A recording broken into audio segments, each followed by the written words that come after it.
먼저 그의 나라와 의를 구하라 라는 제목으로 하나님 말씀 증거하도록 하겠습니다. 자, 여러분, 우리는 이 땅에 몸을 담고 살아가는 존재들입니다. 그렇게 우리가 신앙생활할 때 우리는 이 세상을 떠나서 살거나 이 세상을 떠나서 신앙생활하는 것이 아니라 이 세상 속에서 살고 이 세상 속에서 신앙생활을 합니다. 따라서 우리가 살아가는 이 세상을 어떻게 이해하고 또 이 세상과 어떤 관계를 맺으며 살아갈 것인가 하는 것은 우리 신앙생활의 가장 중요한 요체다라고 말씀을 드릴 수 있습니다. 주님은 이런 세상을 살아가는 저와 여러분을 향해서 이런 세상과 어떻게 관계를 맺고 어떻게 이해하며 어떻게 살아갈 것인가 라고 하는 것에 대해서 앞선 말씀을 통해서 두 가지 중요한 우리 신앙의 원리를 말씀하셨습니다. 여러분, 어떤 것들이 있었죠? 먼저 주님은 우리가 살아가는 이 세상을 사랑하지 말고 또 이 세상의 보물을 쌓으며 살아가서는 안 된다, 이렇게 말씀하셨습니다. 이것이 첫 번째예요. 세상과 우리가 관계를 하는데 우리가 몸담고 있는 이 세상을 사랑하지 말고 또 이 세상에 보물을 쌓으며 살아가서는 안 된다, 이렇게 말씀하신 것입니다. 굉장히 어렵죠. 두 번째로 주님은 이런 세상을 두려워하지 않는 것과 또한 이런 세상에서 무엇을 먹을까 마실까 입을까 염려하며 살아서는 안 된다, 이렇게 말씀하시는 것입니다. 이것도 굉장히 어렵죠. 그러나 이렇게 살아가는 것이 바로 하나님께서 원하시는 삶이고 이렇게 살아가야만 하나님의 영광을 위하여 그리고 가장 존귀한 삶으로 살 수 있다, 이렇게 말씀하는 거예요. 왜 주님은 이런 말씀을 저와 여러분에게 하시냐면 그것은 바로 단 한 번밖에 없는 저와 여러분의 그 귀한 인생이 절대로 아무렇게나 허비되거나 혹은 낭비되지 않고 하나님이 우리 인생을 향해서 가지신 그 인생의 목적대로 가장 정말 영광스러운 그런 영생이 있는 삶을 살도록 하시기 위해서 하나님께서 이렇게 우리에게 말씀하신 것입니다. 그러면 하나님께서 우리에게 목적하시는 그 영생의 삶이란 어떤 것일까? 그것에 대해서 예수님께서 오늘 이렇게 말씀하시는 것이에요. 그의 나라와 의를 구하는 삶이다, 이렇게 말씀하는 것입니다.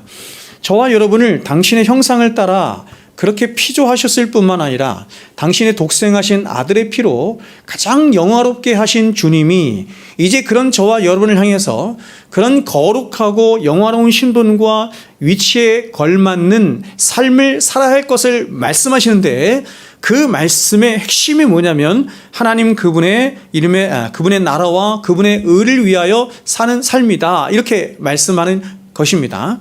그러므로 하나님의 나라와 의를 구하며 사는 삶은 하나님이 저와 여러분을 창조하시고 구원하신 목적이기도 할 뿐만 아니라 저와 여러분을 가장 복되게 하고 가장 영화롭게 하는 삶이 바로 하나님의 나라와 의를 구하며 사는 삶이에요.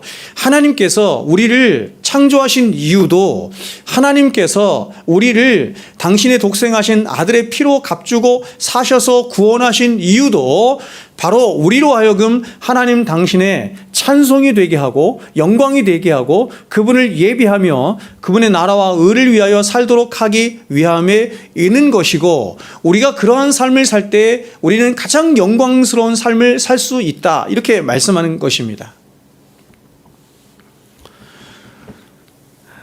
그렇게 믿습니까? 제가 일부 예배 때 아이들에게 물었어요. 오늘도 물어보려고 그래요. 물어보려고 합니다. 여러분은 여러분 자신을 위하여 혹은 여러분을 사랑하며 사는 게 맞다고 생각하세요? 아니면 하나님 그분의 이름의 영광을 위하여 또 그분의 나라를 위하여 또 그분을 사랑하며 사는 것이 더 맞다고 생각하세요? 진심으로 어떤 게 맞다고 생각하세요? 어떤 게 여러분을 더 영화롭게 하는 삶이라고 생각하세요? 일부 때는 제가 아이들한테 여러 명한테 물어봤는데 아이들이 대답을 못 하더라고요. 저는 그런 대답 못하는 정직한 모습이 좋아요.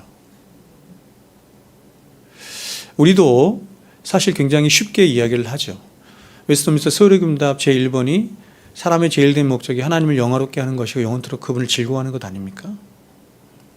그렇기 때문에 우리는 이런 부분에 굉장히 익숙해져 있기 때문에 이렇게 쉽게 이야기하지만 사실 많이 그렇지 않죠.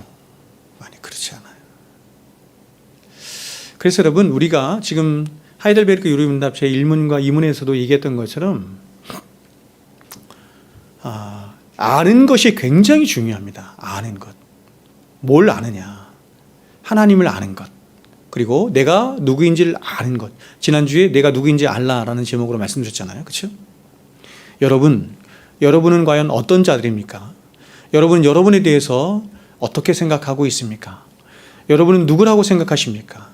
제가 예전에 읽었던 책 중에 아주 20대 초반쯤에 읽었던 책 중에 이런 책이 있어요. 닐 앤더슨이 쓴 책인데 1권과 2권으로 2권으로 되어 있는데 하나님 내가 누구인지 이제 알았습니다 라고 하는 책이 있어요. 하나님 내가 누구인지 이제 알았습니다. 여러분은 여러분 자신이 누구인지 아세요? 여러분, 우리는 어떤 자들입니까? 저와 여러분은 무엇보다 예수 그리스도의 그 귀한 십자가의 은혜로 온 천지 만물의 주인 되신 하나님을 알게 되었고, 그래서 그 하나님과 관계를 맺게 되었는데 그 관계가 부자 관계예요. 그분이 나의 아버지시다, 하늘 아버지시다, 이렇게 말해요. 정말 이런 영광스러운 신분을 가진 자가 저와 여러분이라고 성경이 말씀한다는 것입니다. 뿐만 아니라 그렇게 하나님과 부자 관계를 가짐으로 이제 우리에게 약속된 건 뭐냐면 바로 창세로부터 하나님이 약속하신 모든 약속이 다 우리에게 있는 거예요. 즉 이 생에서의 영원한 삶에 대한 약속은 말할 것도 없고, 이 땅을 살아가는 동안에도 하나님은 저와 여러분이 이 땅을 살아가는 데 필요한 모든 하늘의 신령한 복과 땅에 기름진 복이 우리와 함께 하실 것을 약속하셨어요. 그런 자들이 우리라는 것입니다. 그러므로 그런 신분과 약속이 있는 저와 여러분은 이 땅을 살아가는 동안에도 얼마든지 그리스도 예수 안에서 그 신분이 주는 모든 권세들을 다 누려받을 뿐만 아니라 그 약속하신 바들을 얼마든지 누리고 경험하며 살 수 있는 거예요. 제가 볼 때 많은 사람들이 당신 천국 갑니까? 당신에게 천국이 약속되어 있습니까? 예, 아멘, 이렇게 얘기하는데, 그러면 이 땅을 살아가는 동안에도 하나님께서 당신에게 필요한 모든 것 다 약속되어 있습니까? 그것을 믿습니까? 라고 하면 사실은 잘 안 믿는 것 같아요. 안 믿는 친구가 예수님께서 앞에서 말씀하신 거예요. 염려하고 두려워하고 근심하고 걱정하는 거예요.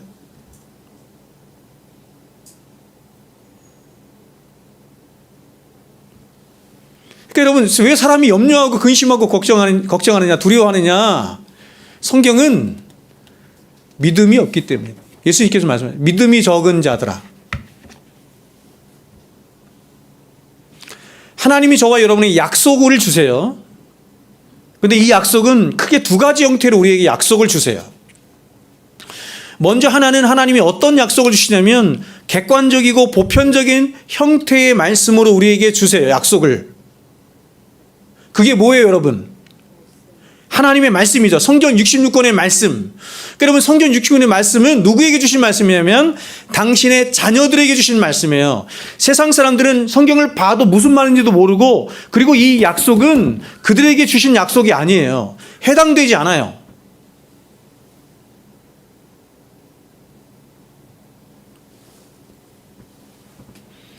뿐만 아니라 하나님은 이러한 객관적인 약속과 함께 아주 개인적인 형태로, 이번에는 아주 개인적인 형태로 또한 약속을 우리에게 주시고 약속을 이루어 가세요.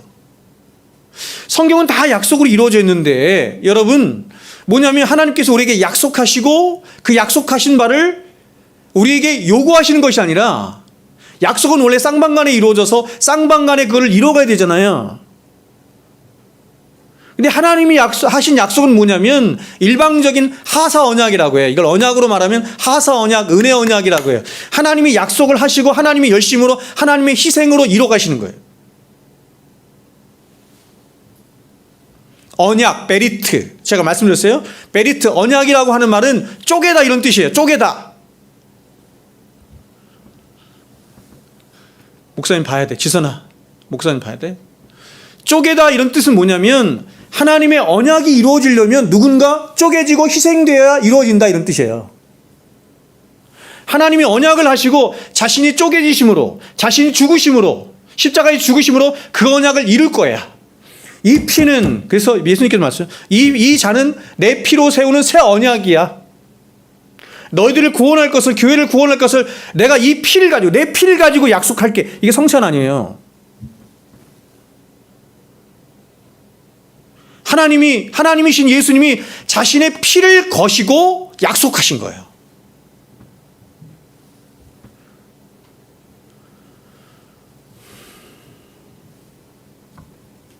바라크, 복이라는 뜻이거든요. 히브리어로 바라크, 복이라는 뜻이에요.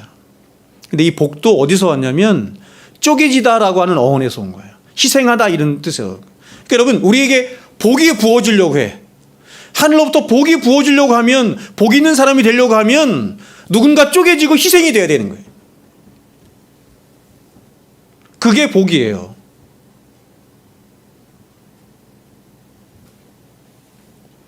하나님은 성경 60권을 통해서 우리에게 복을 약속하셨고, 하나님은 또한 개인적인 형태로 또한 우리에게 복을 약속하셨어요. 우리는 이러한 하나님이 약속하신 복들을 우리 인생에 살아가면서 얼마든지 경험할 수 있습니다.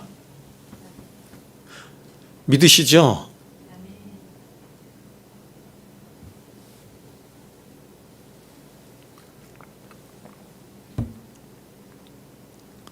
그래서 우리가 인생을 살아가면서 이런 경험들을 하는 거예요. 오랜 시간 동안 하나님 앞에 그렇죠? 약속을 받아서 그 약속을 붙들고 하나님 앞에 오랜 시간 기도하며 간구하며 주장하며 하던 약속들이 있었는데, 시간이 흐르고 때가 되면서 우리는 하나님이 하신 그 약속들이 이루어지는 것을 보고 경험해요.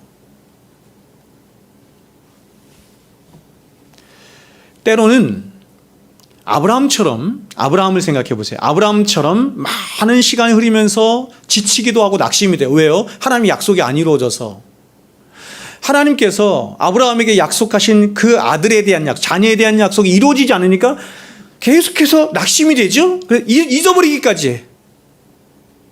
그리고 중간에는 어떤 일이 있냐면 그 하나님이 하신 약속을 하나님이 잊어버리셨나? 그래서 인간적인 방법으로 하나님의 약속을 이루려고 해요. 그래서 태어난 게 누구죠? 이스마엘.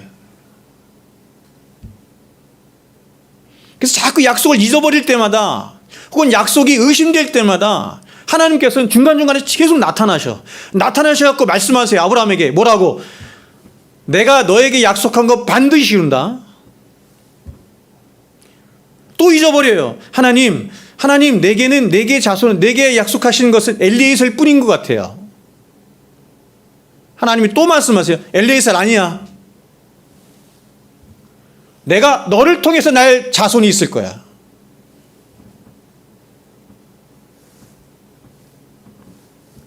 그래서 하나님은 우리 인생 속에서 이렇게 아브라함처럼 자꾸 지치고 낙심될 때 또 찾아오셔서 말씀하시고, 또 생각나게 하시고, 더 나아가서 믿음을 주셔서 믿게 하셔서 그 약속을 반드시 이루세요. 반드시 이루십니다. 우리가 살아있으면서 그게 이루어지는 것도 있지만, 히브리서 11장에서 말씀하는 것처럼 그 약속을 보기만 하고 죽는 사람도 있어요. 그 약속은 언제 이루어져요? 주님 오시면 반드시 이루어져요.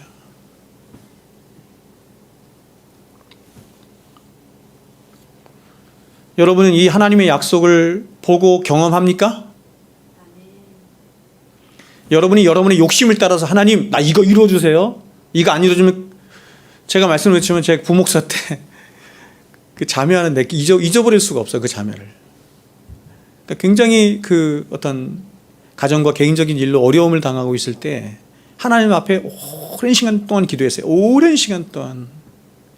1년이 넘게 하나님 앞에 오랜 시간 동안 기도했는데 이루어지지 않는 거예요. 하나님이 들어주지 않는 거예요. 그래서 저한테 문자가 오기를, 목사님, 이번이 마지막입니다. 이번이 내가 하나님 앞에 하는 마지막이에요. 내가 40일 동안 금식하며 기도하겠습니다. 하나님을 협박하는 거예요. 여러분, 하나님 앞에 오랜 시간 동안 기도하고 하나님 앞에 요구했다가 이루어지지 않자 하나님을 떠난 사람들 수없이 많아요. 왜요? 신앙을 오해한 거거든요. 기독교는 그게 아닌데. 그건 샤머니즘이에요. 그 불교에서 말하는 거예요.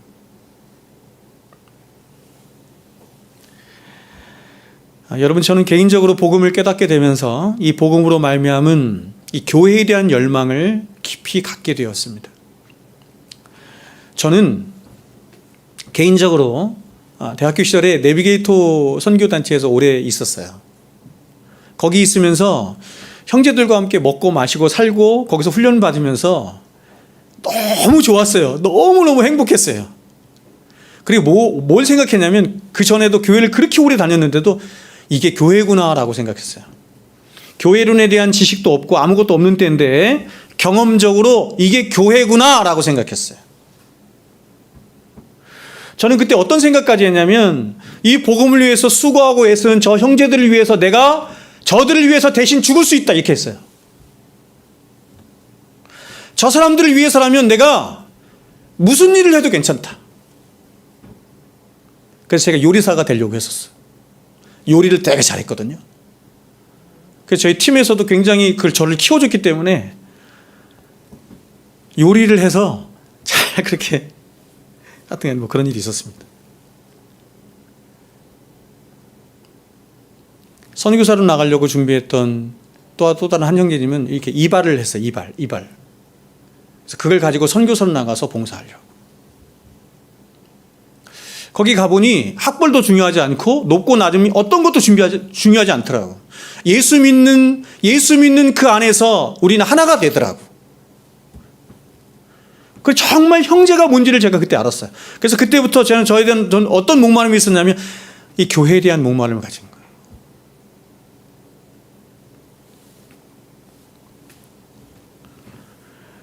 거예요. 부목사 시절을 거치면서도 이런 교회에 대한 목마름을 가졌고, 이러한 열망이 주께로부터 온 약속임을 저는 깨닫고 그 약속 붙들고 교회를 하나님의 때에 제가 시작을 하게 되었습니다. 인간적으로 볼 때는 정말 아무것도 준비되어 있지 않고 아무것도 보장되어 있지 않은 너무나 막막하기 그지없는 비상식적인 개척의 길이었어요. 오죽했으면 제 친구가 제 친한 친구들한테 세상적으로 굉장히 잘 나가는 친구들이었는데, 사업을 하고 회계사고 한 명은 또 대기업 부장이고 다 이런 친구들이었는데, 그 친구들한테 제가 요구를 했거든요. 요청을 했거든요. 야, 내가 교회를 이렇게 안 믿는 애들이었는데, 이거 어리석은 거죠. 내가 교회를 개척하려고 하는데 나를 좀 도와다오. 그랬더니 사업하는 놈이 며칠 있다가 연락이 왔더라고. 그 자리에서는 그 친구들이 그랬습니다. 당연히 우리가 도와줘야지. 당연히. 나중에 한 친구가 500만 원 도와주더라고. 근데 그 중에서 한 놈이 욕이 나오네. 사업하는 친구가 저에게 전화가 와서 이렇게 얘기했어요. 야, 너는 대책도 없이 어떻게 그럴 수 있니? 제 사정을 아니까 넌 대책도 없이 어떻게 그럴 수가 있니? 너무 제가 치욕적이었어요. 하나님을 믿는 하나님 백성이. 그래서 제가 그 얘기 듣자마자 그 자리에서 딱 끊었습니다. 전화를 끊었다는 게 이렇게 얘기했어요. 미안하다, 친구야. 내가 잘못 말한 것 같아. 아무것도 너희들한테 말하지 않을게. 내가 내 힘으로 할 거야. 그때 알았어요. 제가 교회를 개척하면서 참 어리석죠. 그렇게 오랫동안 훈련 받았는데도 가장 많이 제가 의존했던 게 누구였냐면 그 친구들이었고, 왜냐하면 친구들이 다 부자니까. 두 번째가 저희 혈육이었는데, 세상에 제가 혈육으로부터도 친구들로부터도 수치를 당했습니다. 그래서 하나님 앞에 그때 막 울며 회개하고 잘못했다고.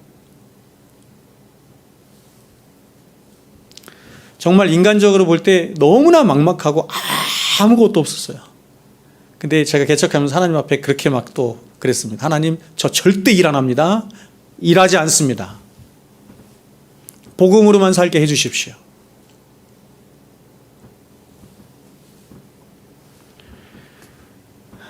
하나님은 이렇게 무모한 저를 그냥 내버려 두지 않고 제 안에 있는 믿음의 약속 하나 보시고 때를 따라 정말 기적적으로 먹이시고 입히시며 사람 막대기 인생 채찍으로 저를 사람 되게 하셨습니다.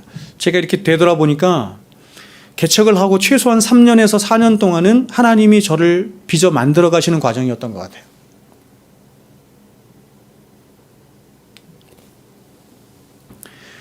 신명기 8장에 있는 말씀처럼 사람이란 하나님의 입에서 나오는 모든 말씀으로 사는 존재구나, 하나님의 은혜로만 사는 존재구나라고 하는 것을 개척 초기 3, 4년 동안 굉장히 많이 경험했습니다.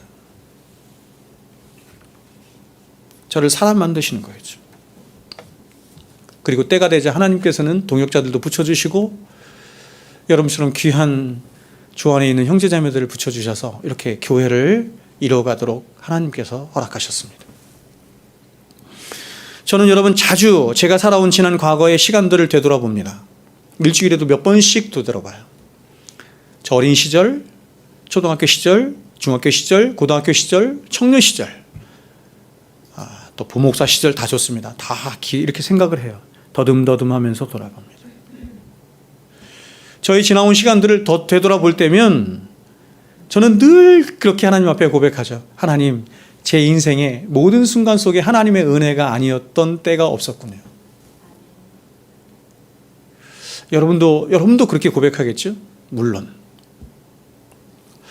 어떻게 그렇게 그 순간에 기적처럼 하나님께서 나를 보호하시고 인도하시며 먹이시고 입히시고 함께 하셨는지 정말 미러클이다 라고 하는 표현밖에 제가 할 수가 없습니다. 제가 개척을 하고 지금까지 지내오면서 하나님은 정말 제가 잘 알지도 못하는 수많은 사람들을 까마귀가 되게 하셔서 공급해 주시고 먹이시고 입히셨습니다. 얼굴 한 번도 보지 못한 사람들, 한 번도 만나보지 못한 사람들에게 연락이 오고 그 사람들을 통해서 채우시는 일이 있었습니다.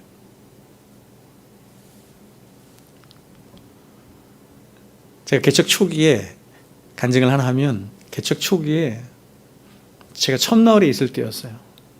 그때는 이제 거의 대부분이 후원으로 살았습니다. 후원.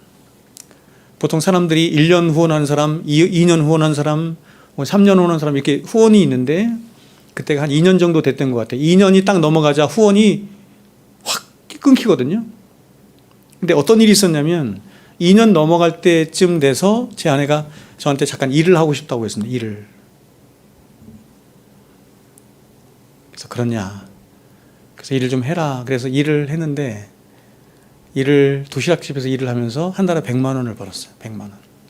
100만 원을 딱 벌자 후원이 정확하게 100만 원 딱 끊겼어요. 정확하게 100만 원. 그리고 그 이후로 한 2년 정도 지난 다음에 이제 이쪽으로 이사 와서죠. 이쪽으로 이사 온 후에 후원이 거의 다 끊겼어요. 제가 기대했습니다. 이제 하나님이 사람을 보내주셔서 교회를 세우시려고 하는구나. 정말 그렇게 하셨습니다. 무엇보다 저는 제가 복음을 전하는 이제 수많은 낙심되는 일과 방해되는 일과 대적들이 있었습니다.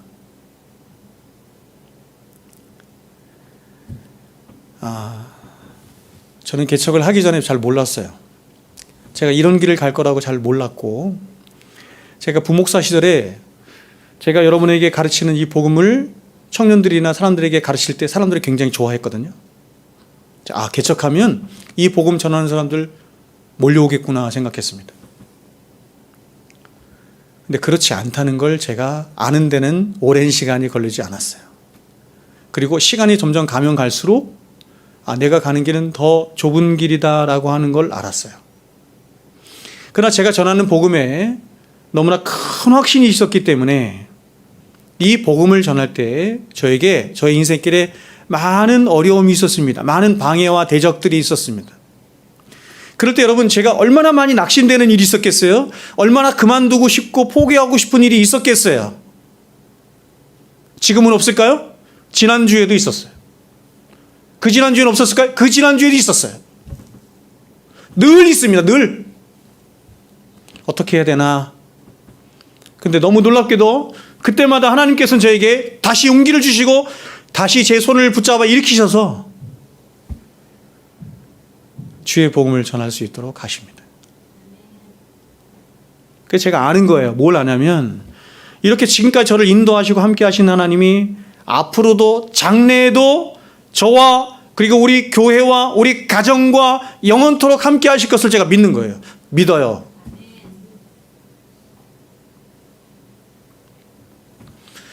여러분, 제가 수십 년 동안 성경을 연구하고 신학을 공부하면서 그 무수한 성경의 가르침들과 신학의 가르침들 중에서 제가 가장 영광스럽게 생각하는, 저를 가장 영광스럽게 한 교리가 있어요.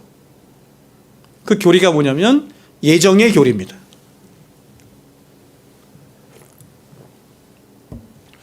이 예정의 교리는 기독교가 말하는 수많은 교리들 중에서도 가장 신비스러운 교리 중에 하나인데, 놀라운 교리 중에 하나인데, 저는 아직도 이 예정의 교리를 100% 다 이해하지 못합니다.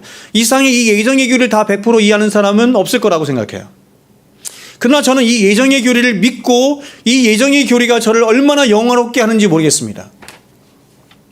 예정의 교리가 무엇입니까? 예정의 교리는 하나님이 저와 여러분을 아시되 어머니의 태중에 있기도 전부터, 아니 세상이 창조되기 전부터 하나님이 저와 여러분을 아시고 사랑하셨다는 것입니다. 이게 예정이에요. 예정은 predestination인데 영어로는 선망적으로 앞으로 무슨 일이 있을까 이걸 말하기 위함이 아니고 영망적으로 과거에 네가 어떤 존재였는데 하나님께 너를 어떻게 하셨는가를 말하기 위한 교리가 예정의 교리예요. 여러분, 이러한 사실이 믿어진다는 것이 사실은 저는 굉장히 놀랐습니다. 제 안에서 이게 믿어진다는 사실. 하나님께서 시편 51편에 있는 것처럼 내가 나기도 전에, 창세 전에 하나님께서 나를 아시고 보시고 사랑하셨다.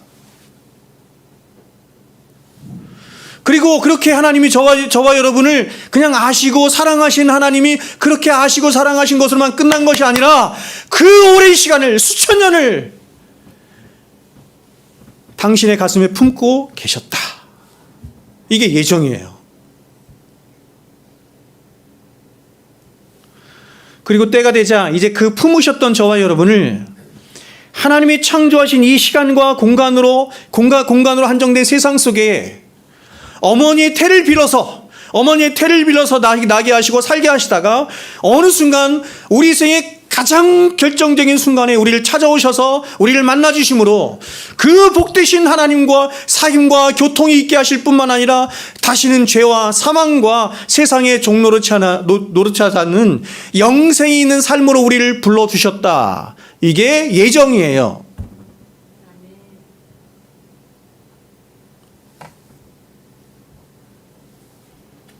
그래서 주님은 그렇게 영원하신 하나님을 알 뿐만 아니라 영원하신 삶을 위해서 부르심을 받은 당신의 자녀들을 향해서 얘들아, 너희는 영생을 위해서 부르심을 받은 자들 아니니?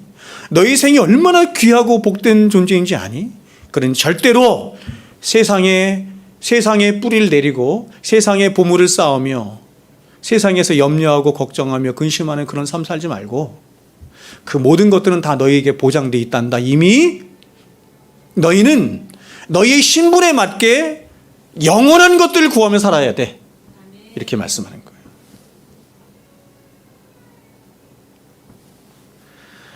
우리는 여러분 인생을 살아가면서 우리 인생에 대한 계획도 세우면서 열심히 주어진 삶에 최선을 다하며 살아가요. 그러나 우리는, 하나님을 믿는 우리는, 세상 사람들은 그렇지 않지만 우리는 이러한 우리의 노력이나 열심이나 계획이 저와 여러분의 인생을 만들어가고 우리가 꿈꾸는 어떤 것들을 완성해 갈 수 있다라고 믿지 않아요. 계획한 대로 되지 않아요. 계획을 세우지 말라는 얘기가 아니에요, 여러분. 우리는 믿기를 우리 인생은 우리가 때로 노력도 하고 계획도 세우고 열심히 살기도 하지만 그러나 우리의 인생은 우리의 인생의 진짜 주인 되신 하나님께 속해 있음을 알아요. 여러분, 그분은 우리를 사랑하신 하나님이에요. 선하신 하나님이에요. 그래서 그분은 우리의 인생길을 그 완전하신 그분의 계획과 작정과 섭리와 경륜을 따라서 한치 오차도 없이 완전하게 하시는 분이 우리의 하나님이세요. 그분이 우리의 인생의 주인이세요. 우리의 미래는 절대로 여러분 은행에 있는 어떤 잔고에 의해서 결정되는 게 아니에요. 미래를 위해서 우리가 들어두는 어떤 펀드나 여러 가지 보험이나 이런 것들에 의해서 우리의 미래가 결정되는 게 아니에요. 보장되는 게 아니에요. 제가 여러분 지난번에도 말씀드렸죠. 그런 걸 하지 말라는 이야기가 아닙니다.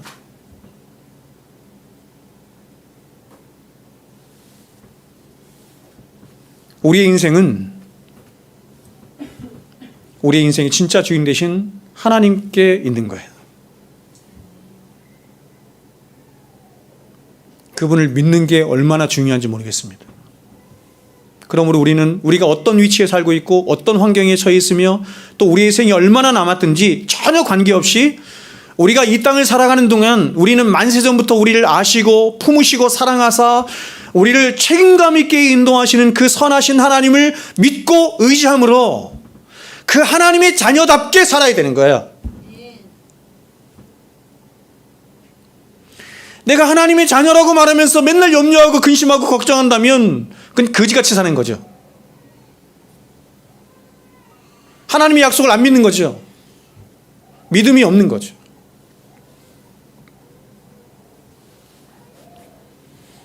그렇다면 여러분 지금 주님이 하나님의 나라와 의를 구하는 삶을 살라 하시는 이 약속, 이 익숙한 구절, 그렇죠? 너무 익숙하죠. 우리가 대할 때 우리는 먼저 우리가 유의해서 보아야 할 몇 가지 포인트를 우리는 살펴야 합니다. 그 중에 첫 번째는 뭐냐면 먼저라고 하는 히라버 프로톤이에요. 주님 우리가 먼저 구해야 할 우선순위가 있음을 말씀하는 거예요. 그런데 여기서 먼저라는 의미는 단지 시간적인 순서의 의미를 말하는 것이 아니라 가치와 의미의 순서까지 포함된 말이에요. 그러니까 시간적으로도 먼저 구할 것이 있지만 더 나아가서 가치와 의미의 순서에 있어서 이 세상에 비교할 수 없을 만큼 가장 가치로운 것을 네가 먼저 해야 된다 이렇게 말하는 거예요. 그게 뭐라고요? 하나님의 나라와 의라는 것입니다. 우리는 20대, 30대, 40대, 50대, 60대 가면서 그 세대 때마다 내 인생에 지금 가장 가치로운 것, 가장 중요한 것, 가장 우선적인 게 이런 거야 라고 말하지만 성경 그렇게 말하지 않고 10대에도 20대에도 30대에도 50대에도 70대에도 너의 인생에 항상 가장 소중한 가치는 하나님의 나라와 의다 이렇게 말씀합니다.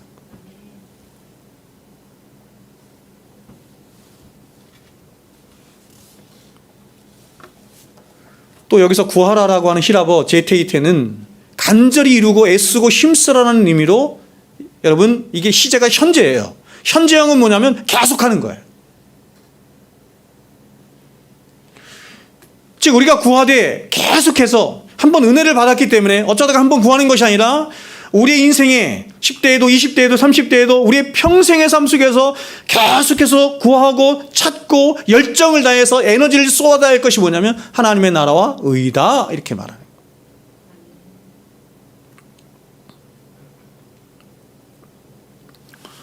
그러면 이제 저와 여러분이 이 땅을 살아가면서 구해야 할 삶의 핵심이 하나님의 나라와 의라면 그렇다면 이 두 가지죠. 하나는 하나님의 나라, 하나님의 의예요. 오늘 제가 하나님의 나라에 대해서만 간단하게 제가 살펴보고 다음 시간에는 하나님의 의에 대해서 제가 살펴보겠습니다. 여러분 지금 주님이 구하라 하시는 하나님의 나라는 성경 전체를 관통해서 흐르는 성경의 가장 중요한 주제 중에 하나가 하나님의 나라예요. 성경은 무엇을 말하는 책이냐? 하나님께서 성경을 쓰셨잖아요. 그럼 성경을 어떤 주제를 가지고 쓰셨느냐? 하나님의 나라예요. 성경은 하나님 나라의 시작과 과정과 완성을 쉴 새 없이 보여주는 책으로 이 하나님 나라의 주인공이 누구냐면 예수님이시고 또 그러한 하나님의 나라를 하나님은 구속의 역사를 통해서 이루어 가시는 것이고 그리고 그러한 구속의 역사를 하나님은 언약이라고 하는 것에 기초해서 당신의 열심으로 당신의 희생으로 이루어 가시는 거예요. 그래서 하나님 나라의 주인공이자 주권자이신 예수님이 자신의 공생애를 시작하는 첫 시점에서 가장 먼저 하신 설교가 뭐냐면 하나님 나라에 대한 설교였어요. 마태복음 4장 17절에 이렇게 말하죠. 이때부터 예수께서 비로소 전파하여 이르시되, 예수님께서 공생이 시작하시면서 이제 본격적으로 자신이 이 땅에 오신 이유를 말씀하시는데 이렇게 말씀하는 거예요. 회개하라, 천국이 가까이 왔느니라. 회개하라, 천국이 가까이 왔느니라. 하나님의 나라가 가까이 왔느니라.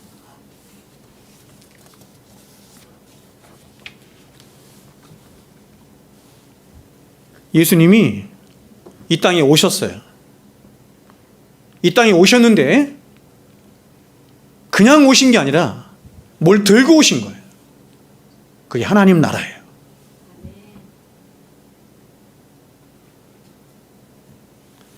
그래서 주님은 이 땅에 사는 모든 삶의 순간순간에 과연 이 하나님의 나라가 무엇이고 하나님의 나라는 어떻게 오는 것인지, 하나님의 나라는 어떻게 들어갈 수 있는 것인지, 하나님의 백성들은 어떻게 살아야 하는 것인지, 그리고 하나님 나라는 어떻게 완성되어 가는 것인지, 그분이 하신 모든 가르침 속에, 그리고 그분이 행하신 모든 이적들 속에 오직 이 하나님 나라만을 전파하시고 가르치시며 증거하는 일을 하신 거예요. 제가 산상수훈 처음에 이번에 강의할 때도 말씀드렸죠. 산상수훈 전체는 뭐가 감싸고 있어요? 하나님 나라가 감싸고 있어요. 팔복을 뭐가 감싸고 있어요? 하나님 나라가 감싸고 있어요. 성경 전체는 무슨 이야기다? 하나님 나라에 관한 이야기다.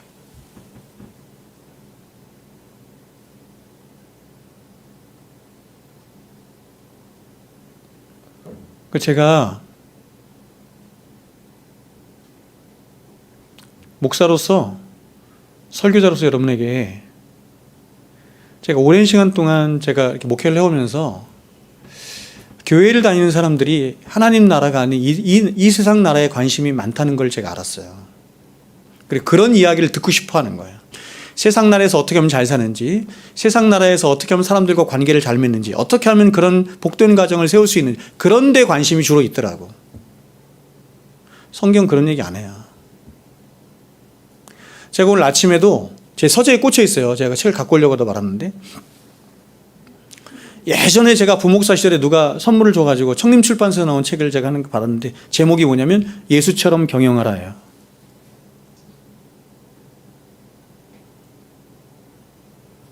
이 사람이 어떤 기업의 CEO인데 예수 믿는 사람인 것 같아요. 그래서 성경에서 회사를 어떻게 하면 잘 경영할 수 있는지를 예수님의 이 목회 방식에서 얻어낸 것 같아요.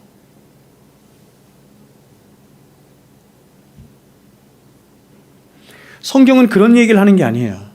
하나님은, 예수님은 이 땅에 그것 때문에 오신 게 아니에요. 그런 것 때문에 오신 게 아니에요. 그래서 충돌된 거 아닙니까? 이스라엘 백성들과. 이스라엘 백성들은 메시아를 기다렸는데 그들이 기대한 메시아는 정치적인 메시아잖아요. 자신들을 로마로부터 구원해 줄, 그래서 예전 시오니즘, 다윗의 영광을 회복할 그 정치적인 메시아를 기다렸잖아요. 근데 하나님은 예수를 주시면서 분명히 말씀하셨거든요. 이름을 예수라 하라. 왜냐하면 그 예수는 자기 백성을 저희 죄에서 구원할 자이기 때문이야. 예수님이 오신 목적은 딱 하나예요. 근데 오늘날 사람들은 자꾸 예수를 다른 식으로 이용해 먹는 거예요.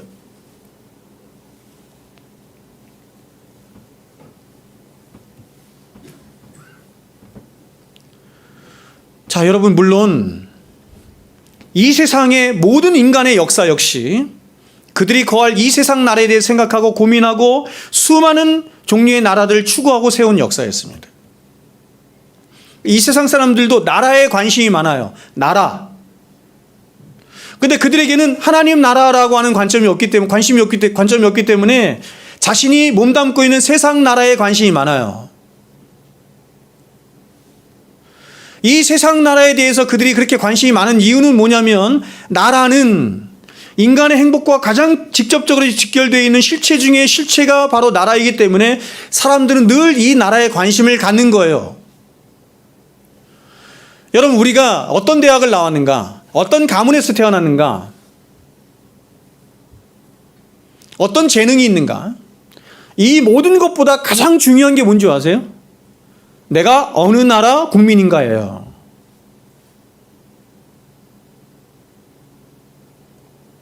그래서 여러분, 이 정치가 굉장히 중요한 거예요. 지금도 여러분, 우리가 매스컴 이런 데 열면은 굉장히 많은 부분들을 정치하려 하죠. 가장 첫 번째 정치를 말하죠. 이유가 뭐냐면 정치가 바로 서 있어야 나라가 바로 설 수 있는 거예요. 그 바른 정치 위에 모든 다른 경제든 문화든 예술이든 이 나라의 모든 분야가 정치의 바탕 위에서 바르게 질서를 잡아갈 수 있는 거예요. 정치가 썩으면 다 썩는 거예요. 제가 필리핀에 선교를 가보니 이 필리핀이라고 하는 나라는 절대 잘 살 수가 없겠구나 제가 알았어요. 왜요? 너무 비리가 많아. 정치가 다 썩었어. 제가 한번 여러분에게 설교 시간에 말씀드린 것 같은데 북아메리카, 그렇죠? 북아메리카에 세 나라가 있습니다. 어느 나라? 맨 위에 카나다, 두 번째 미국, 그리고 세 번째 멕시코, 그렇죠? 똑같은 대륙이에요. 북아메리카라고 하는 똑같은 대륙에 세 나라가 있어요. 카나다, 미국, 멕시코. 같은 대륙에 인구도 거의 비슷해. 인구는 좀 다르지만 여하튼. 그런데 카나다하고 미국은 너무너무 잘 살아요. 1인당 GNP가 7만 불이 넘어요. 근데 왜 유독 이상하게 멕시코는 왜 이렇게 못 살까? 왜 이렇게 멕시코는 못 살까? 생각해 보셨어요? 예전에 제가 TV에서 다큐에서 멕시코에 대해서 나왔어요. 멕시코라고 하는 나라에 대해서 집중적으로 밝혀주는 다큐가 있었어요. 멕시코는 그야말로 썩을 대로 썩었어요.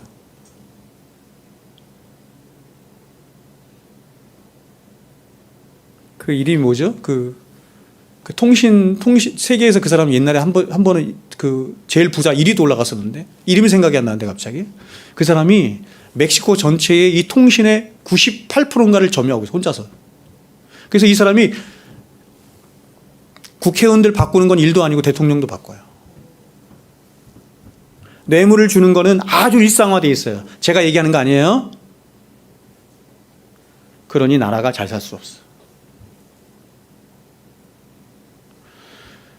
저는 우리나라 국민성에 의해서 보면 저희 나라는 지금보다 훨씬 더 잘 살아야 되는 나라라고 생각해요.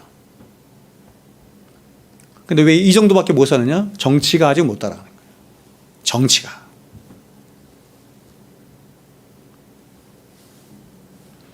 그래서 여러분, 세상의 철학가들과 정치가들과 사상가들이 과연 어떤 나라가 좋은 나라이고 어떤 나라가 사람들을 행복해 줄 수 있는 나라인지 그 이상적인 나라에 대해서 지속적으로 탐구했어요. 그리고 나라에 대한 수많은 이론들을 만들어냈을 뿐만 아니라 그런 이론에 부합한 나라들을 세워보고자 끊임없이 시도들을 했습니다.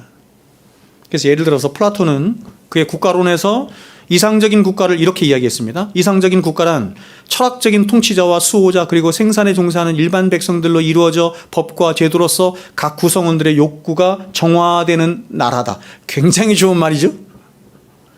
플라톤은 이렇게 법에 의해서 정치가 실현되므로 모든 국민이 행복하게 살 수 있는 나라가 이상적인 국가다 이렇게 생각한 거예요.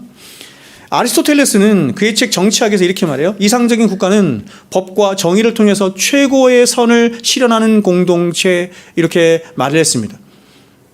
그러니까 여러분, 플라톤도 그리고 아리스토텔레스도 이 국가의 가장 중심에 뭐가 있어야 된다고 생각하냐면 법과 정치가 바르게 실현되는, 그래서 정의가 실현되는.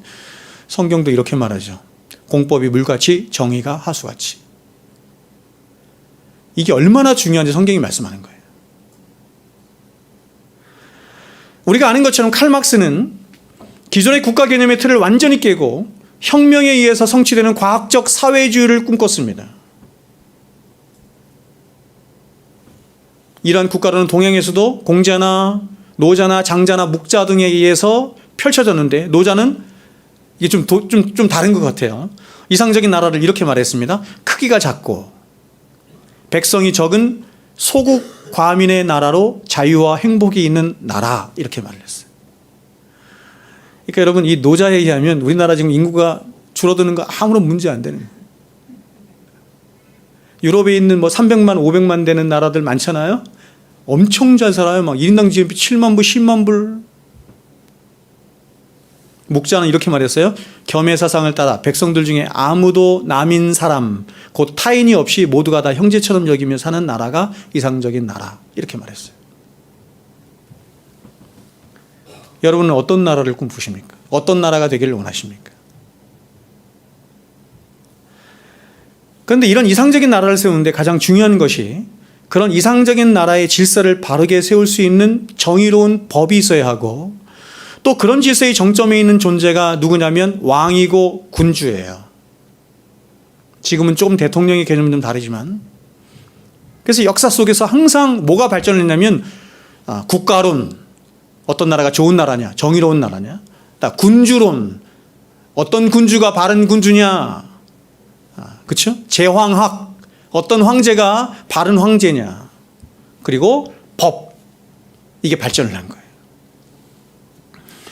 그러나 여러분 이렇게 인간의 역사 속에 좋은 나라, 또 바르고 정의가 실현되는 그래서 모든 백성들이 행복하게 사는 나라를 꿈꾸며 그래서 여러 학문들을 발전시키고 또 그런 학문들을 토대로 수많은 나라들이 섰다가 무너졌다가 또 서고 막 그랬어요. 그러나 인간의 역사 속에 세워진 그 무수한 나라들 가운데 그야말로 백성들을 행복하게 해주는 그런 태평성대를 이룬 나라는 하나도 없었어요. 이유가 뭡니까? 이유가 무엇입니까? 여러분 우리가 이거 경험하죠? 경험해요. 이유가 뭐냐면 첫 번째, 세상 나라는 사람이 주인이 된 나라이기 때문입니다. 사람이 주인이 되었고 사람이 통치하는 나라이기 때문에 그렇습니다. 세상 나라는 모든 사람이 각각 자기 사랑으로 주권의 깃발을 세운 나라들이기 때문에 그 나라들은 자신들의 이해관계와 이익의 여부를 따라서 끊임없이 분쟁하고 싸우고 전쟁해요. 이것은 나라와 나라 사이에 뿐만 아니라 나라 안에서도 자기들끼리 그렇게 분쟁하고 싸워요. 이익을 따라서. 여러분 우리나라 정당들 한번 보세요. 정말 국가를 생각하고 국민들을 생각해서 하는 사람들 거의 없죠? 다 자기들 이익이잖아요. 그러니 국민이 행복할 수가 없는 거예요. 국민들은 그런 것들을 뻔히 보면서도 그냥 당해요. 뿐만 아니라 국가는 질서를 가진 유기체이고 그리고 그 질서의 정점에 통치자들이 있는 것인데 그런데 인간이란 모두가 다 한결같이 탐욕스러운 존재들이기 때문에 그토록 인간의 역사 속에 법을 발전시키고 또 군주론과 제왕학을 발전시켰어도 결국 이렇습니다. 모든 법과 철학과 사상과 정의 위에 인간의 탐욕이 가장 꼭대기에 위치해 있으므로 이 세상 그 어떤 나라도 인간이 통치하는 이상 태평성대를 이룰 수가 없는 거예요. 경험하죠? 통치 권력자가 자꾸 바뀌어요, 우리나라. 이 대통령을 뽑으면 혹은 이런 사람들을 뭡니까? 총선 뭐죠? 국회의원을 뽑으면 행복할 것 같아요. 나라가 잘 될 것 같아요. 그래서 자꾸 바꾸죠. 우리가 경험하는 건 뭐냐면 다 그놈이 그놈이죠.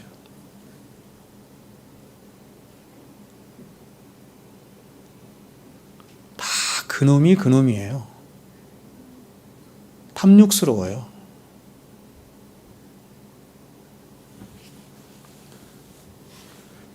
그러나 여러분 이런 세상 나라에 비해서 하나님 나라는 어떤지 한번 보십시오. 하나님 나라는 하나님이 주인이세요. 하나님을 주인으로 삼고 하나님을 통치자로 삼은 나라가 하나님 나라예요. 바로 하나님의 나라는 굉장히 독특한데 입법, 사법, 행정권이 분리되어 있어요. 분리되는 게 하나로 되어 있어요. 입법, 사법, 행정이 오직 하나님께만 있는 나라로 모든 나라의 통치가 오직 하나님 한 분을 중심으로 이루어지고 다스려져요. 하나님이 법을 세우시고 하나님이 법을 집행하시고 하나님이 판단하시고 결정하세요. 만약에 세상 나라가 이렇게 됐다고 한다면 세상 나라는 금세 망했을 것입니다. 그래서 삼권 분립이 있는 거예요. 민주주의 국가가. 인간의 탐욕, 인간의 죄성, 이걸 알기 때문에. 그러므로 하나님 나라가 완전한 것은 그 하나님 나라의 최고 통치자가 하나님이시기 때문이에요. 바로 하나님은 그 본질이 있어서 불변하시고 영원하시며 전지전능하실 뿐만 아니라, 저는 제가 여러분에게 지금 하나님의 이 불변성, 영원성, 전지성, 전능성 이런 걸 말하지만 저 잘 몰라요. 그냥 얘기하는 거예요. 성경은 그렇게 얘기하니까 그 성품에 있어서도 그분은 거룩하시고 선하시고 사랑과 정의가 충만하신 분으로 그 하나님이 통치하신 하나님의 나라는 온전하고 완전할 수밖에 없는 것입니다. 하나님의 존재가 전능하세요. 전지전능하세요. 근데 하나님이 성품적으로 굉장히 괴팍하고 변덕스럽고 못됐어요. 큰일 나겠죠. 그러나 하나님은 속성적으로도 완전하시지만 하나님의 인격적으로도 완전하신 분이세요. 그분이 우리의 하나님이세요. 그래서 어거스틴은 하나님 나라의 성격을 이렇게 말했습니다. 신자들은 세상과의 다른 도성의 백성들이고, 그렇죠? 두 도성 이야기를 하잖아요. 그렇죠? 하나님의 도성 알죠? 신자들은 세상과는 다른 도성의 백성들이고 그 도성의 왕은 진리이시며 그 도성의 법은 사랑이고 그 도성의 기한은 영원하다.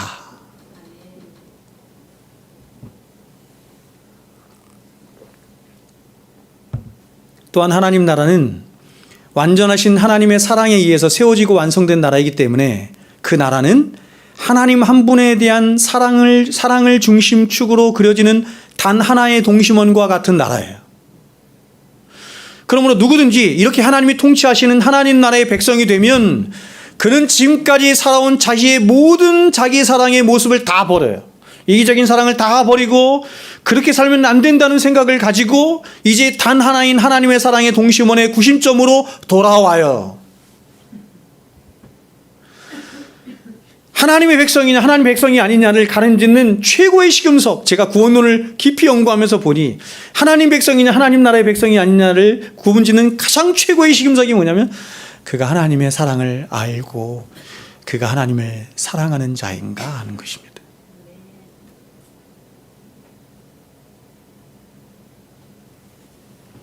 하나님을 사랑하지 않은 채 얼마든지 종교적인 행위 할 수 있어요. 목적이 달라서. 하나님을 사랑하지 않은 채 설교할 수 있어요. 그런 사람을 요한복음에서는 삭군이라고 얘기했어요. 삭군. 싹쓸 받으면서 일하는 사람.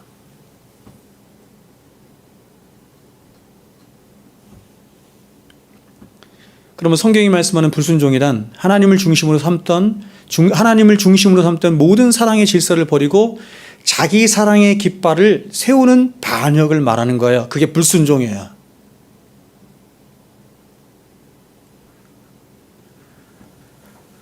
하나님보다 나를 사랑하는 모든 것을 불순종이라고 해요.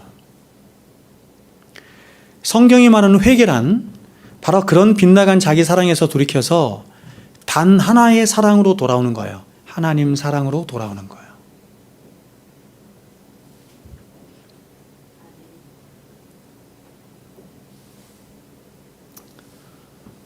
그러면 여러분 여기서 하나님의 나라를 구하라는 말씀은 무슨 말씀이에요? 이것은 제가 주기도문 강의 때도 말씀드린 것처럼 바실레이아, 하나님의 나라는 통치의 개념이에요. 가장 중요한 게.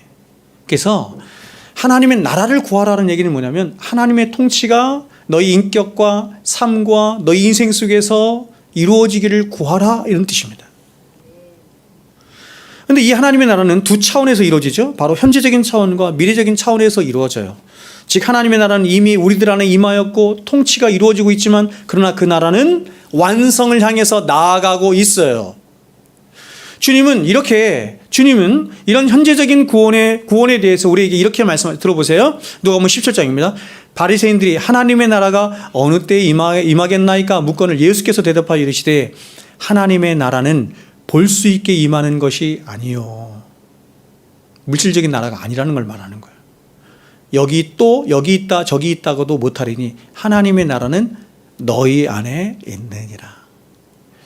예수님께서 하나님의 나라를 들고 오셨는데 하나님의 나라가 어떻게 침노하냐면 바로 복음으로 말미암은 성령으로 말미암은 우리의 영혼에 침투하는 방식이에요. 우리 안에 그 하나님의 나라가 거하는 방식이에요. 그렇다면 하나님 나라가 임한 심령의 중요한 특징이 무엇입니까? 자, 여러분, 성경이 말하는 성도란 하나님의 나라가 임한 사람이에요. 하나님의 통치가 이루어지는 사람이에요. 그러면 그렇게 하나님의 통치가 성도 안에서 이루어지게 되면 성도의 심령은 어떻게 돼요? 이에 대해서 사도가 이렇게 말했습니다. 로마서 14장 7절에서 하나님의 나라는 먹는 것과 마시는 것이 아니요. 이렇게 얘기했어요. 오직 성령 안에 있는 의와 평강과 희락이니라.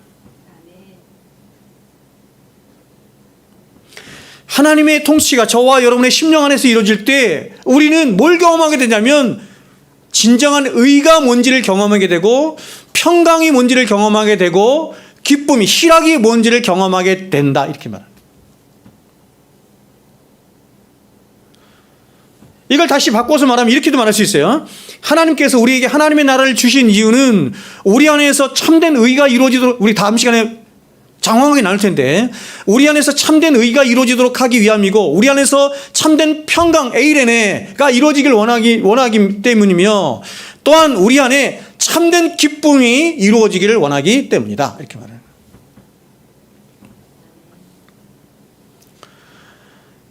그래서 여러분, 여기서 우리에게 현실적인 혼란이 있는 거예요. 여기서 뭐냐면 하나님의 나라가 과연 우리 안에 임했다고 말씀하는데, 그렇다면 목사님, 왜 내 삶은 말씀처럼 의롭지 않고 평화롭지 않고 마음에 기쁨도 없는 것입니까? 쉽게 말해서 하나님의 나라가 내 안에 임했다고 하는데 왜 여전히 나는 행복하지 않아요? 왜 나는 세상에 사는 게 힘든 겁니까? 왜 나는 여전히 불법한 것입니까? 이건 간단해요. 뭐냐면 하나님의 나라가 우리 안에서 역사할 힘이 없는 거예요. 힘이. 하나님의 나라가 임했긴 임했는데 그 하나님의 나라가 우리 안에서 힘있게 역사할 만한 힘이 없는 거예요. 사는 것이 힘든 것은 살아갈 힘이 없기 때문이에요. 5살 난 아이는 1kg의 물건조차 들 수 없어요. 우리는 1kg? 아니요. 10kg 들 수 있죠? 그렇죠? 여러분, 제가 고등학교 시절 한참 힘이 있을 때는 쌀 80kg짜리 이런 거 번쩍번쩍 들고 그랬습니다. 힘이 있기 때문이죠. 이것은 영적인 일도 마찬가지입니다. 내가 그렇게 의와 평강과 희락이 있는 삶을 살고 싶다고 해서 사라지는 게 아니에요. 하나님의 나라는 의와 평강과 희락이라네. 그래서 하나님 앞에 구해요. 하나님, 나도 의와 평강과 희락이 있는 삶을 살고 싶습니다. 그렇다고 해서 사라지지 않아요.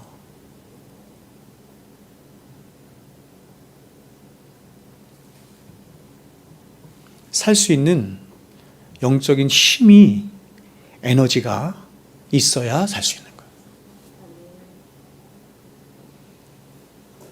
그래서 현재적으로 임한 하나님의 나라는 저와 여러분에게 믿음의 순종을 삶을 살 것을 요구하는 거예요.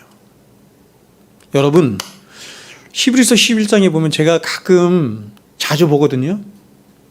히브리서 11장에 나타난 믿음의 사람들을 쭉 봐요. 제가 히브리서 11장을 처음 볼 때, 대학교 때 그 히브리서 11장에 나타난 기다성 같은 믿음의 사람들을 쭉 이렇게 보면서 어떤 생각을 하고 하나님 앞에 기도를 했냐면, 하나님, 이 믿음의 기다성 같은 사람들의 리스트에 제가 있기를 원합니다. 그랬어요. 그런데 지금까지 제가 그 말씀을 이렇게 가끔 이렇게 보거든요. 볼 때마다 느끼는 게 뭐냐면 택도 없구나. 놀랍죠, 여러분? 히브리서 11장에 여러분 그 믿음의 사람들 한번 삶을 보세요.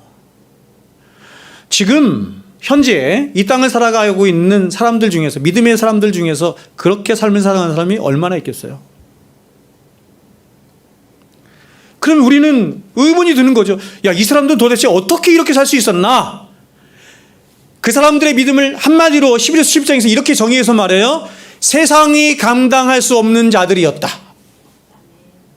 핍박하고 조롱하고, 아니 도수장으로, 그렇죠? 화형장으로 목숨을 내놓으라고까지 그렇게 끌려가는데도 그것도 감당할 수 없어요. 이길 수가 없어요. 어떻게 그럴 수 있나? 그럴 수 있는 힘이 있는 거야. 힘이. 그렇게 결단하고 갈 수 있는 힘이 있는 거예요. 저는 여러분 부족하지만 제가 목회를 하면서 그렇게 결단하고 그렇게 말씀 전하고 그렇게 목회하고 그렇게 갈 수 있는 힘을 하나님이 주시는 걸 제가 느껴요. 하나님이 주셔야 되는 거예요. 하나님이 안 주시면 제가 이렇게 할 수 있겠어요?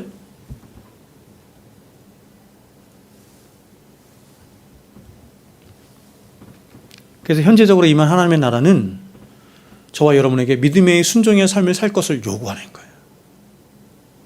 다시 말해서 그런 하나님의 나라의 통치가 우리 안에서 실제적으로 이루어질 수 있는 힘을 갖도록 성경은 끊임없이 분투하고 노력해야 된다, 이렇게 말을 해요. 첫 번째가 뭐예요? 말씀과 기도의 자리에 분투해라. 히브리서 11장에 나타난 그 믿음의 사람들처럼 여러분, 우리가 사는데 말씀과 기도가 아닌 다른 방식으로 살 수 불가능해요. 불가능합니다. 우리 안에 의와 평강과 희락이 임하는 데에는 말씀과 기도 외에는 불가능해요.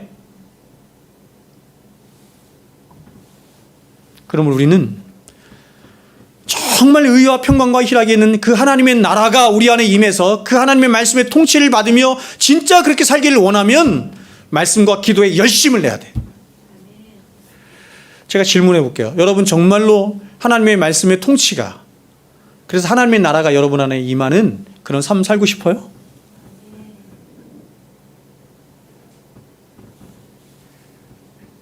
오늘 제가 이 예화 하나 들려드리고 말씀 마칠게요. 사실은 오늘도 제가 실제적인 하나님의 나라를 어떻게 구할 수 있는지 실제적인 것들을 가지고 나왔는데 시간이 너무 많이 가서 오늘 제가 이 예화 하나만 들고 마치겠습니다. 여러분, 어느 날 제가 지금 힘과 에너지에 대해서 말하는 거예요. 어느 날 어떤 사람이 인생에 큰 어려움을 겪었습니다. 경제적으로 혹은 인간관계 때문에 큰 고통을 겪은 것입니다. 그래서 정신적으로도 육체적으로도 아주 피폐한 상황이 됐습니다. 그런데 이때 바로 예전에는 그렇지 않았는데 정신적으로, 영적으로, 육체적으로 굉장히 어렵고 피폐한 삶을 살아가는 그때에 어느 날 갑자기 하나님 앞에 나가서 기도하고 싶은 마음이 생긴 거예요. 참, 여러분, 사람이 평안할 때 기도하지 않습니다. 진짜 기도하는 사람은 어떤 사람이냐면 평안할 때 기도할 줄 아는 사람. 기도의 목적을 다른 데 두고 있기 때문에. 기도의 목적을 하나님의 나라를 구하고 하나님의 이름의 영광을 구하고 그분의 뜻이 안에서 이루어진 것을 이 땅에서 이루어질 구하고, 그런 사람이 언제든지 기도하는 거예요. 언제든지. 근데 이 사람은 그렇지 않은 사람이에요. 그래서 정신적으로 육체도 굉장히 피곤하고 굉장히 어려운 때에 하나님께서 기도할 마음을 주셨어요. 그래서 하나님 앞에 나가서 간절히 기도합니다. 지금 이 사람이 이렇게 하나님 앞에 나가서 간절히 기도할 마음을 가진 것은 하나님을 사랑해서가 아니에요. 하나님을 사랑해서가 아니에요. 많은 사람이 하나님을 사랑해서 기도의 자리에 나가지 않아요. 아까 말씀드린 것처럼 정말 기도하는 사람은 하나님을 사랑해서 나아가요.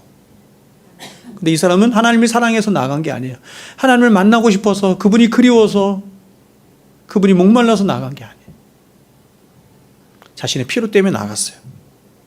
그런데 하나님은 놀랍게 이런 사람의 의지를 당신을 향한 믿음으로 보시고 그에게 은혜를 주시는 것입니다. 많은 사람이 이런 과정을 통해서 하나님을 만나요. 10년이 지나고 20년이 지나고 30년이 지났는데도 여전히 하나님이 나의 필요를 채워주는 분으로 생각해서 하나님 앞에 기도해 나간다고 한다면 그 사람은 하나님 백성이 아니죠. 근데 모든 믿음의 사람들은 반드시 이 과정을 거쳐요.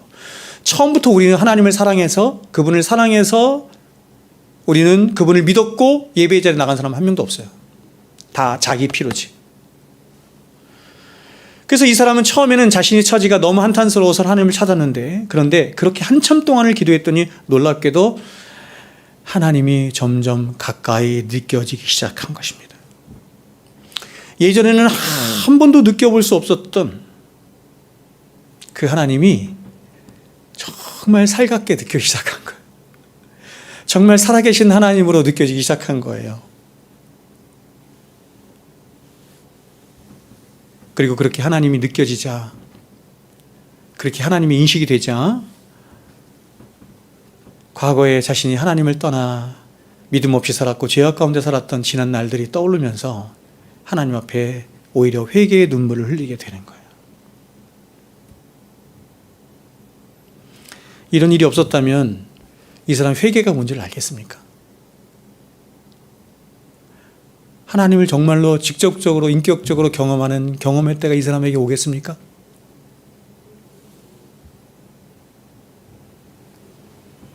그래서 이렇게 한참을 눈물로 기도한 후에 이제 집으로 돌아오는데 이 사람에게 어떤 형용할 수 없는 기쁨과 평안과 그쵸? 이 확신이 밀려오는 거예요. 자신의 형편은 조금도 나아진 것이 없습니다. 자신의 형편은 그대로예요. 근데 세상과 나는 간 곳 없고 정말 놀랍게 구속한 주만 보이면서 그 주님께서 주시는 여러분 마음의 평안이, 기쁨이, 의가 자신 안에 넘쳐나기 시작하는 것입니다. 그래서 살아갈 힘을 다시 갖는 거예요. 세상이 아직도 나에게 남아 있었다면 그 세상이 주는 염려와 근심과 걱정 때문에 여전히 아파하고 고민했을 것입니다. 그런데 내 안에 주님의 통치가 이루어지자 세상과 내가 간 곳 없고 그분이 왕 되심이, 그분의 주권자 되심이, 그분의 나를 사랑하심이, 그것만 보이는 거예요. 이게 바로 우리 안에서 이루어지는 하나님의 통치의 현재적 경험이에요. 말씀 뵙겠습니다. 저 보세요.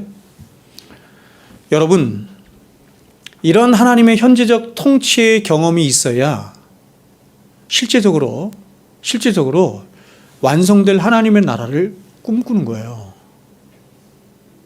그렇지 않을까요? 야, 이렇게 하나님의 나라가 이렇게 좋은 거구나. 이렇게 기쁨이 충만한 거구나. 세상 그 어떤 것도 이길 수 있는 힘이 이 하나님 나라에 있는 것이구나. 그렇다면 완성될 하나님의 나라는 얼마나 좋은 나라일까?